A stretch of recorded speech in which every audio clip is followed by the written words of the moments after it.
राम आला की रावण येतो, राम आला की रावण येतो. तेव्हा एकच रावण होता. आज आपल्याला गेला 25-30 वर्षाच्या अगोदर रावणच रावण दिसतात. दिल्लीचा रावण, महाराष्ट्रात रावण, नाशिकमध्ये रावण, किती रावण. पण एक लक्षात घ्या, आपल्याला असं वाटतं आजचा रावण अजिंक्य नाही. तो रावण सुद्धा अजिंक्य नव्हता. तो रावण सुद्धा अजिंक्य नव्हता. त्या रावणाला बालीनं सुद्धा हरवलं होतं. बाली माकड वानर होता. त्या वानराला शेषबाहूनं हरवलं होतं. बालीने तर रावणाला आपल्या बगलेत त्याचं मुंडकं पकडून त्याची झुंड काढली होती आणि किल्ल्यावर त्याला आपटून मारण्याचा प्रयत्न केला होता. त्याच्यामुळे रावण अजिंक्य नव्हता. हे डोक्यातून काढा की रावण अजिंक्य आहे सध्याचा, अजिबात नाही.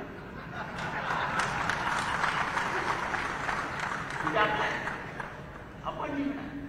ते नाशिक मधलं मी सांगितलेलं सत्य आणि ते सत्य होणार आहे, कारण मी रामभक्त. प्रभूला खरं वाटणार नाही.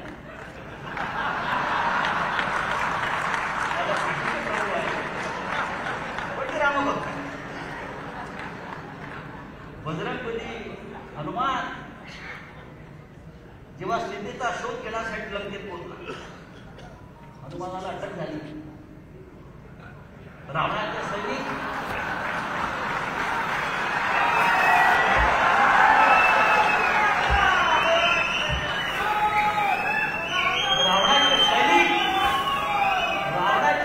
त्याला जेरबंद करून रावणाच्या दरबारात घेऊन गेले. रावण हसला आणि म्हणाला, काय रे वानरा, मला ओळखत नाहीस? तुझी हिंमत कशी झाली माझ्या राज्यात येण्याची? अरे तो हनुमान बजरंगबली. अरे तुला ओळखतो ना, अरे तो तूच ना ज्या बाजीनं बगलेत पकडून तुझ्या दारावर आपटून तुला मारण्याचा प्रयत्न केला होता आणि तुझी झिंड काढली होती.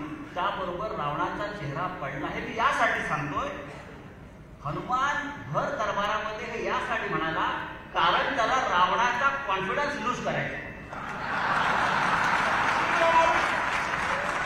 शत्रूचा कॉन्फिडन्स लूज केला पाहिजे. अरे कोण भारतीय जनता पक्ष, कोण नरेंद्र मोदी, कोण देवेंद्र फडणवीस, कोण अजित पवार, कोण एकनाथ शिंदे,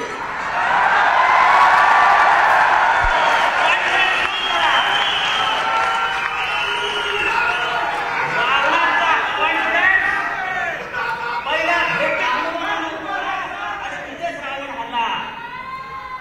पहिल्या भेटीत रावणाने कॉन्फिडन्स हनुमानाने तोडला. अरे तू तोच ना, तुला एका वाघानं आपटून मारलं होतं.